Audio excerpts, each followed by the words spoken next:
আসসালামু আলাইকুম ওয়া রাহমাতুল্লাহি ওয়া বারাকাতুহু। সুপ্রিয় দিনী ভাই ও বোনেরা, আশা করি সকলেই আল্লাহর রহমতে অনেক ভালো আছেন।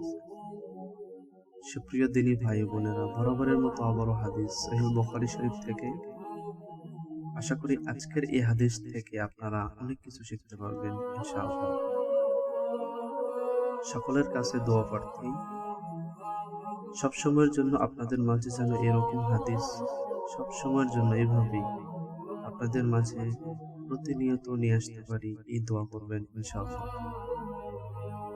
আর আমার এই উদ্যোগ যদি আপনাদের ভালো লেগে থাকে তাহলে অবশ্যই আপনি লাইক করবেন, কমেন্ট করবেন এবং শেয়ার করে দিবেন, যাতে আপনার আশেপাশে সকলেই এগুলো শুনতে পায় এবং আমল করতে পারে। সেই আশায় ইনশাআল্লাহ আমাকে সাপোর্ট করবেন সকলে মিলে। শুরু করছি আজকের হাদিস। হাদিস নং 223, খণ্ড নং প্রথম খণ্ড, ওযু অধ্যায়, সহিহ বুখারী শরীফ। হযরত উম্মু কায়েস বিন মুহসিন রাদিয়াল্লাহু আনহু থেকে বর্ণিত, তিনি তার এমন একটি ছোট্ট ছেলেকে নিয়ে আল্লাহ রাসূল সাল্লাল্লাহু আলাইহি ওয়াসাল্লাম এর নিকট এলেন। সে তখনও খাবার খেতে শিখেনি। আল্লাহ রাসূল সাল্লাল্লাহু আলাইহি ওয়াসাল্লাম শিশুটিকে তার কোলে বসালেন। তখন সে তার কাপড়ে পেশাব করে দিল।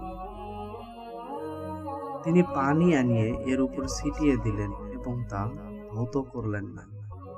পেশাব অপবিত্র, তবে পেশাব লেগে যাওয়া বস্তুকে পবিত্র করার পদ্ধতি দুরকম। এক, প্রাপ্তবয়স্ক ব্যক্তি অথবা দুগ্ধপোষ্য মেয়ে হলে তার পেশাব অবশ্যই ধুয়ে ফেলতে হবে।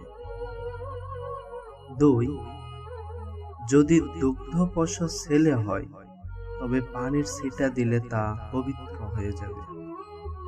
সুবহানাল্লাহি ওয়া বিহামদিহি। আশা করি আজকের হাদিস থেকে আপনারা ভালো কিছু শিখতে পেরেছেন।